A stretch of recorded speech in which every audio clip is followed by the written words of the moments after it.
بوتسوانا، موسم الجفاف المتأخر. الحرارة 43 درجة مئوية في الظل، و71 درجة مئوية في الخارج. من المتوقع أن تسقط الأمطار السنوية القصيرة، وينبغي أن تجلب ما يكفي من الخيرات لجعل هذه السهول القاحلة صالحة للسكن. حتى ذلك الحين فإن مصدر المياه الوحيد هو من كشط تجمع مائي في الرمال، والحيوانات العطشة تندفع نحوه.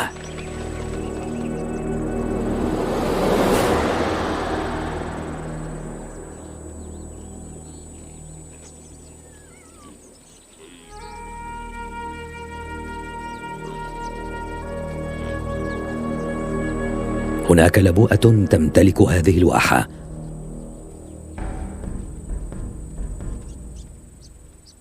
ويجب على فرائسها أن تشرب من مياهها.